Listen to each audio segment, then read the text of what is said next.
On the 80th anniversary of the liberation of Auschwitz comes an unprecedented exhibition about one of history's darkest moments. Auschwitz, not long ago, not far away, features more than 500 original objects, first-hand accounts, and survivor testimonies that tell the powerful story of the Auschwitz concentration camp, its history and legacy, and the underlying conditions that allowed the Holocaust to happen. On now exclusively at ROM. Tickets at rom.ca.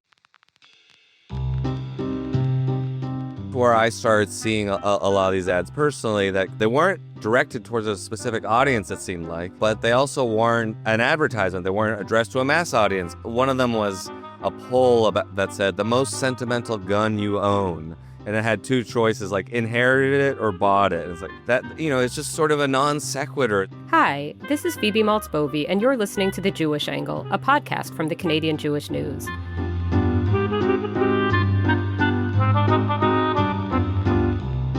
The internet these days can seem kind of awful.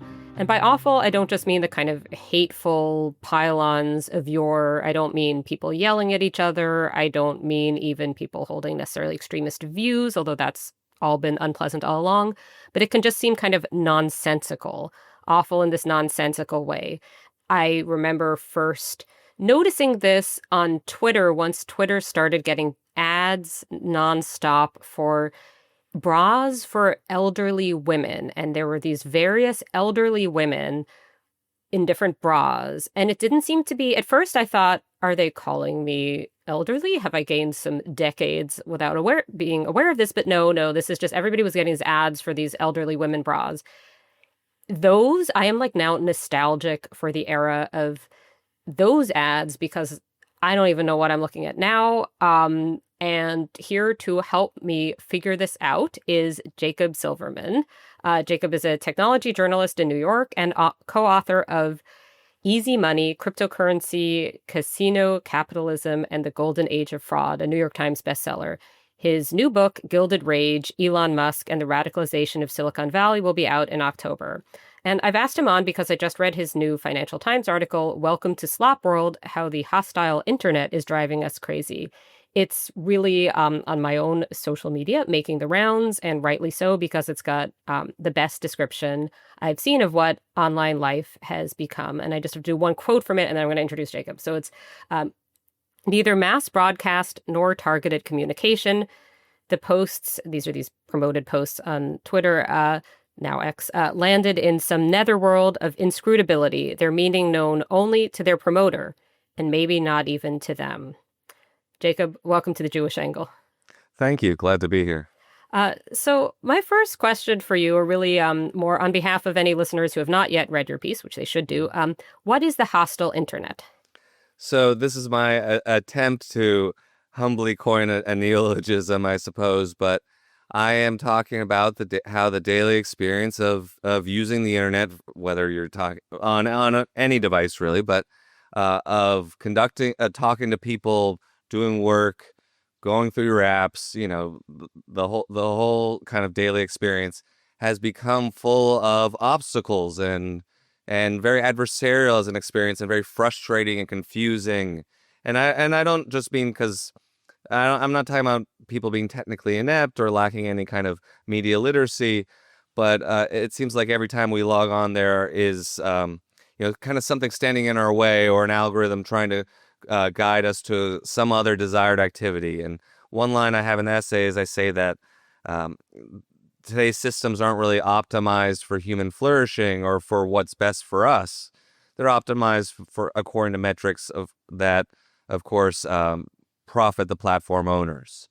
And this manifests itself in a number of ways, but one of them is these kinds of inscrutable ads and various kinds of what's called AI slop content that's just filling social media feeds now to varying degrees. So I have many questions about various angles of this, but first off, just which platforms are we talking about here? So is this a Twitter thing specifically? Is it also Facebook? Is it when you Google things? What is it?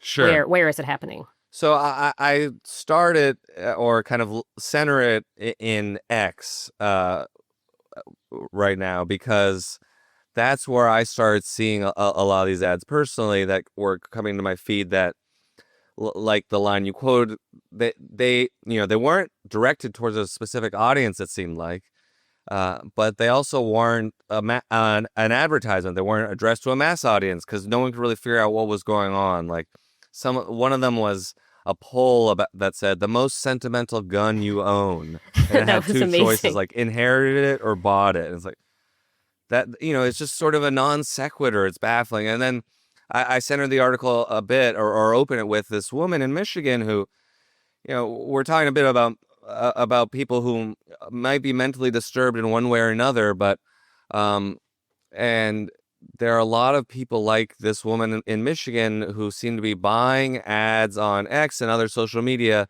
to promote their posts where they are presenting their sort of skewed or schizophrenic view of the world. And in this case, this is a woman who's kind of live streaming her activities from a motel, one of these chain hotels in Michigan. And I started watching some of her videos, and it's clear that she thinks she's uncovered something that Elon Musk and Donald Trump need to know, and she wants them to come visit her at the hotel. And meanwhile, she posts these videos where police are visiting her saying, in rather gentle style for American police, please just kind of tone down your activities. Don't film in the lobby. There are complaints, things like that. Mm-hmm. And when you say, just to interrupt, when you say Sure. schizophrenic, you don't mean quite you're not armchair diagnosing this woman with a Right. specific mental illness, because I think from your article, it's clear what you mean by it, but our listeners might not understand. And So, that's what, I don't yeah. want to seem like I'm providing a diagnostic here, really. It's more, we're kind of more talking about behaviors that would strike one as mad. And I even talk about in the sense of, we're all talking to disembodied voices now. We're hearing them through our phones, and as we're having conversations walking down the street, and it's adding to sort of the growing incoherence that I'm talking about. But I don't really know what's wrong with this person, but the way her expression and these ads come through is schizophrenic in the sense of lacking meaning and connection to reality, and seeming to come from some other place. And that's the kind of effect, that alienation, that dislocating effect that I see happening on a lot of platforms. And on somewhere like Facebook, it's happening more with what the AI slop images that have gone around. Of one of the popular ones from last year was called Shrimp Jesus. It was like a Jesus made out of shrimp. I don't know. It's like how these did things, I miss that? That's very non-kosher. like, you can kind of imagine now that we're somewhat versed in AI apps, like what was the prompt that made this image. But again, these are like, art without reference, things that are just sort of artificially generated and designed to fill a content-shaped hole, and that make the kind of real estate or landscape of your online world confusing and incoherent and non-communicative, right. not So communicating. is there a way meaning. I'm wondering if there's a way, so, and I'm thinking of my own use of the internet and how I used to be on Twitter constantly, or X now. And I went off of it, not off of it like in a dramatic flounce from it, like I still use it as effectively an address book. But what put me off wasn't the extremism. Not that I liked the extremism, but it wasn't new to me. The extremism, I worked at the Forward during the first Trump administration, and I'm used to the Nazi trolls. I don't like them, but they didn't seem new. What did seem new was just these incoherent ads. But so I've hopped over to Blue Sky, which doesn't seem to have that issue. It may have other issues. Is the answer just use Blue Sky? Well, I think for some of these issues that we're talking about, I mean, X has exposed itself in a particular way, in that Musk very vividly told advertisers to go F themselves, and as a result, they've opened up kind of the ad network on X to anyone who wants to pay to promote a post, and they push all these notifications and inducements towards users. So you get the kind of devoted but often kind of delusional user base buying in there. And I think the answer is in that case, perhaps use Blue Sky, because the lesson from that is that these smaller spaces, and perhaps more curated or moderate or more community based in some way, might be the kinds of digital spaces that preserve the values that we're looking for and that avoid this influx of slop and incoherence that we're seeing elsewhere. Like when things are of a reasonable size. Yeah, I mean, Blue Sky, it's been, I wrote something, not rave review of it, and then got blocked by half of it for that, even though I am not MAGA. I got put on block lists for MAGA and things like this, even though I was very much vote Harris as much as you can from Canada. But yeah, so another line from your piece that I really liked was, the result is less a broadening of the public square than its pollution. And I really that really stuck with me, because I was thinking, like, even if you approach social media as somebody who wants to see different perspectives, not necessarily in the sort of like debate me bro, like wanting to be convinced to have views diametrically opposed to your own values, but just, you want to know what's out there, you want to strengthen your own arguments, whatever. It seems like the alternatives right now are sort of slop or bubbles, possibly. I think on the social media front, yes. And maybe this is also an argument for returning to primary sources, to just engaging with written media, whether you're reading in newspapers and magazines or actually like doing the healthy activity of reading books and putting your phone away. But I think it says something about the failure of these spaces of public discourse, and that's why I mentioned this idea of pollution, that like think free speech is of prime importance, but it sometimes talking about it in the context of social media, there are other related or sometimes overlapping values, I guess you could say. And what we've had, especially on some of these less moderated networks, is just a cacophony rather than and if you have a cacophony or sort of the pollution of the space, it makes it less free for others, and a less communicative place where people can actually have discussions and be heard and think. So to ask about the question of like the space is not being what's best for people, but sort of serving broader points, broader aims of sort of tech CEOs or whoever. So there's a simple sense in which what you're describing is just capitalism. So, and you make an analogy between the hostile internet and hostile architecture, where seating is gone in case somebody homeless might want to stop by, but you can buy stuff everywhere. So at the same time, like I get it, but also like people have always been trying to sell you something. You know what I mean? Like that itself is not new. Like, I mean, read like Zola, the Ladies' Paradise, and the department store. Like people have been trying to sell you stuff for, not you personally, but all of us, stuff for a long time. So are we looking at something, is this a new stage of capitalism? Is it something different? I wouldn't say it's something different. It might be a new phase of kind of digital capitalism or surveillance capitalism, as it's been called, that, over time, these surveillance-based business models of, data collection and as much ad tech as possible, seems to degrade the quality of the platform, of the space. That's sort of this idea that Cory Doctorow has talked about with enshittification. And I think one of the problems with these platforms is the same one, frankly, that they've had for 10 or 15 years, which is that they don't really have other business models. They still are operating according to the capitalist extractivist logic that kind of underwrites a lot of the consumer internet of data collection and advertising and monetizing that data. And until that fundamental problem is solved, so maybe I'm talking about capitalism itself, we may not get very far, but we'll find kind of new permutations of it that feel a little bit more exploitative along the way. I mean, one of the most fascinating things in your piece is you describe the internet just sort of playing out in this zombie way where the entities interacting are not human. Yeah. Do you want to So talk a little bit about that? Because Mhm. I found it fascinating. I would not be able to summarize and explain it. So Sure. please.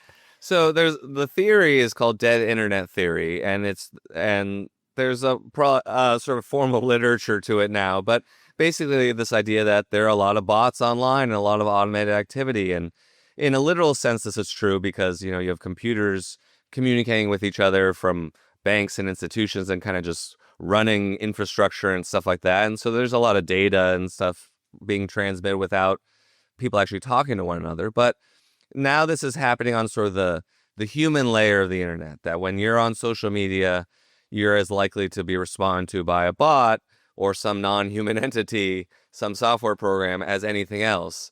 And beyond that, you have bots kind of interacting with bots, and forms of this have existed for a while. Like there have long been allegations that in digital advertising there's a tremendous amount of fraud, that ads are basically shown to no one.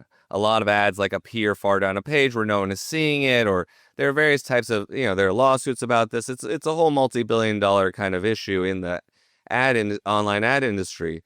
And so the new version of that almost is that bots are watching the ads, if anyone, or clicking on the ads. And as the internet and as the layer of the internet that we occupy increasingly becomes mingled with these automated agents that are kind of circling among us or sometimes impersonating us, it's alienating, and it adds to the sense, I think, of hostility or of confusion, Yes. and of inhumanness. Yeah, so I was just gonna say, like, everything online, like, I don't know how to. I was trying to think of how to articulate this for this conversation, because it's that everything online seems so stupid and yet also has a way of making me feel stupid. Like, I'll be getting into some kind of argument on one of these social media platforms, and then I start wondering, who or what am I even arguing with? Yeah. And thinking, like, there's just something absurd about this. And I have felt a little bit, and then I've talked about this on another podcast recently, that, like, as if I'm arguing with some kind of, like, cartoon character, Yeah. And maybe that's another real person, but if I don't know that, like, sometimes, especially, this happens especially when I'm arguing with somebody who, pseudonym, cartoon avatar, but they are so much more righteously whatever it is than I am. They're so brave in how they are using even harsher anti-Trump language. It's like, but who are you? What are you? Like, I don't know. Like, what are you risking here? Like, what's the point? Yeah, but I mean, it's just like, I guess I would say that life online feels a bit like when you're getting a scammy phone call, except that it's constant and you need to be so savvy to know what's a scam. And also, like, with the AI stuff, I feel like I will recognize AI in the arenas that I'm familiar with. Like, with writing, it looks obvious to me, but, like, I'm not as musically minded. And, like, with music, I wouldn't necessarily know if, like, a jingle is AI. Like, I know. I know that I wouldn't know because this has been tested.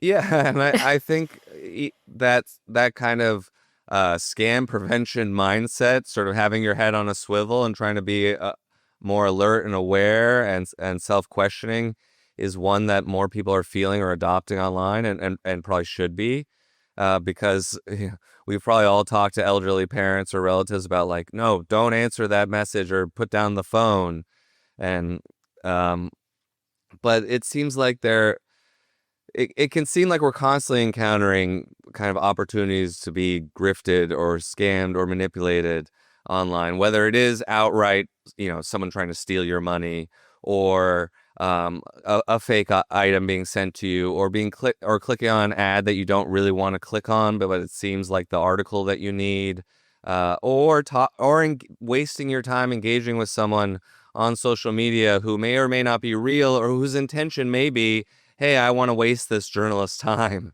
There's that too.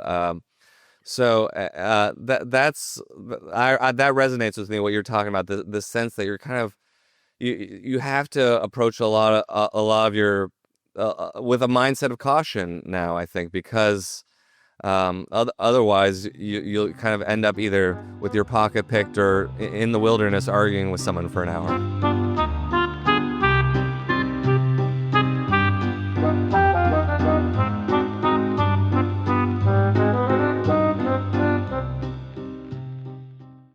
On the 80th anniversary of the liberation of Auschwitz comes an unprecedented exhibition about one of history's darkest moments. Auschwitz, not long ago, not far away, features more than 500 original objects, first-hand accounts, and survivor testimonies that tell the powerful story of the Auschwitz concentration camp, its history and legacy, and the underlying conditions that allowed the Holocaust to happen. On now exclusively at ROM. Tickets at rom.ca. So these kind of two questions. How much of what you're talking about is geographically specific or U.S. specific? And also, insofar as you can answer this, how much of this is different, maybe worse, in Canada? Sure. This is a pretty global phenomenon, actually, some of the things we're talking about, or globalized in the sense that, like, as I quote the journalist Max Reed, who has written some good stuff about this, about the AI slop invasion specifically, that there are entrepreneurial forces behind this. I mean, you're not just seeing AI images in your feed because it's funny or something like that. It's because there are people, often in the global south or, in Nigeria or Southeast Asia somewhere, and they are creating this stuff and operating a lot of accounts and leveraging the advertising and reward systems of these platforms in order to get paid.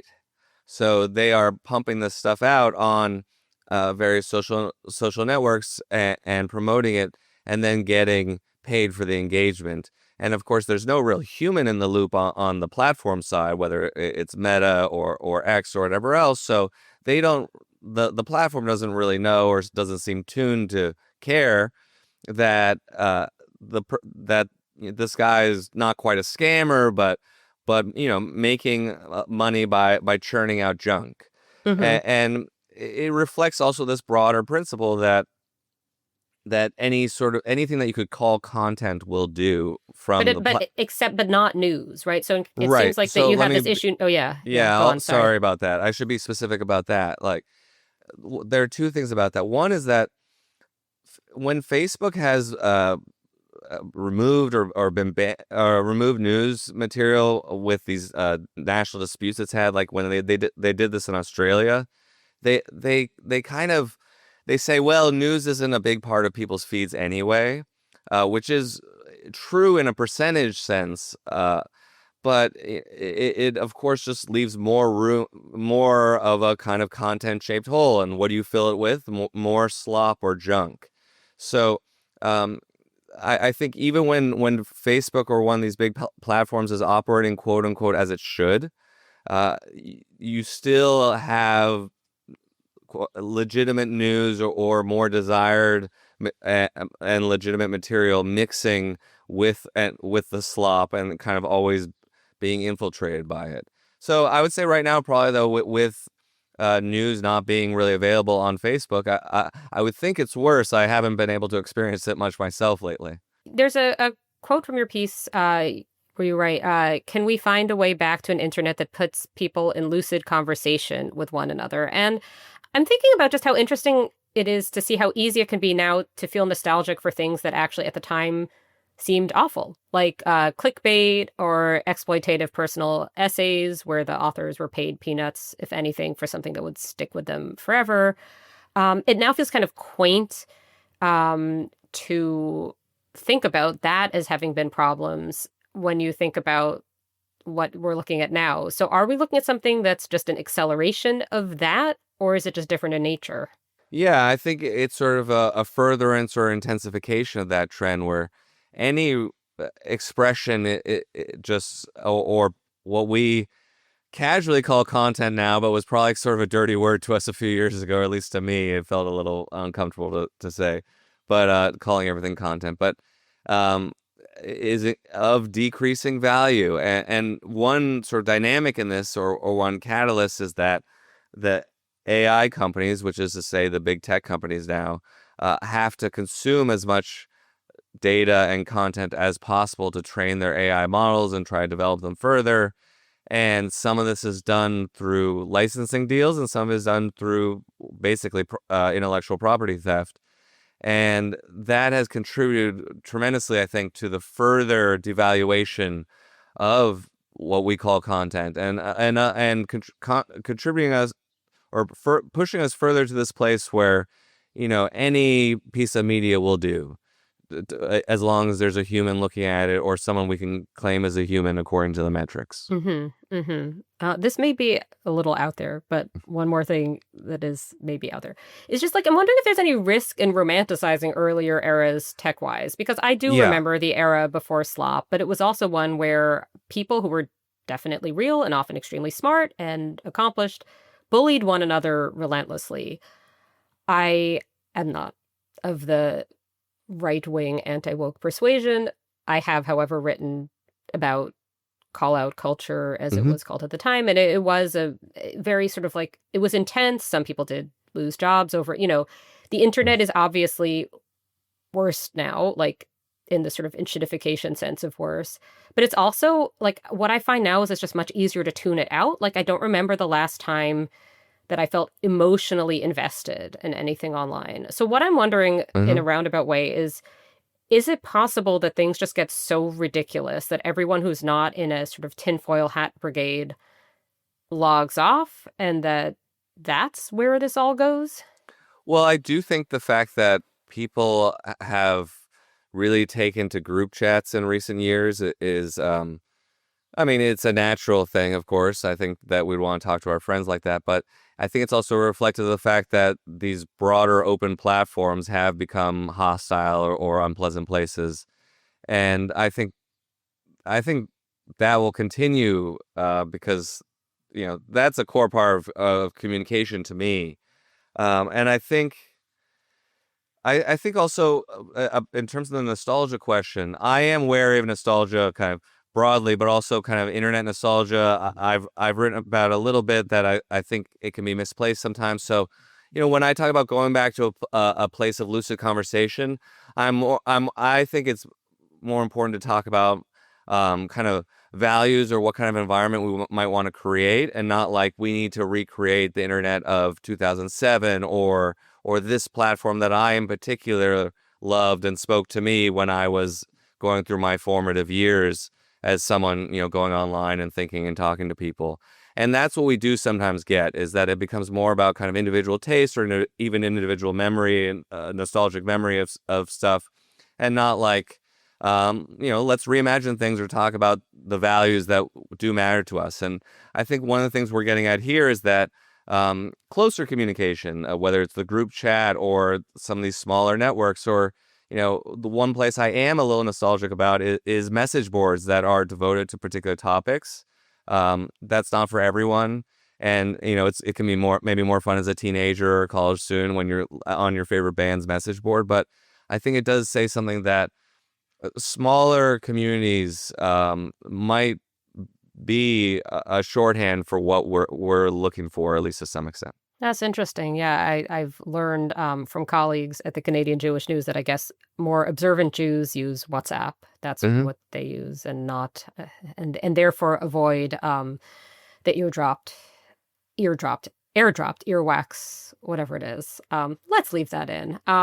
So, Jacob, thank you so much for coming on. Please tell us where and when is Gilded Rage available, and where can you be found on these dangerous internets? Yeah.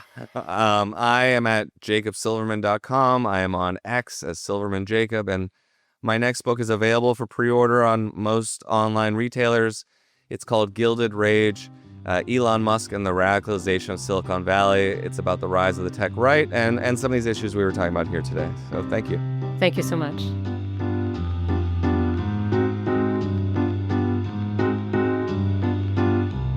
Thank you for listening to The Jewish Angle, a podcast from the Canadian Jewish News. This has been Phoebe Maltz Bovy, opinion editor of the CJN and a contributing editor of Scribe Quarterly, the CJN's print magazine. The show is produced and edited by Michael Fraiman. Our music is by Frank Freeman. If you've enjoyed this episode, please subscribe to The Jewish Angle wherever you get your podcasts. Thanks for listening.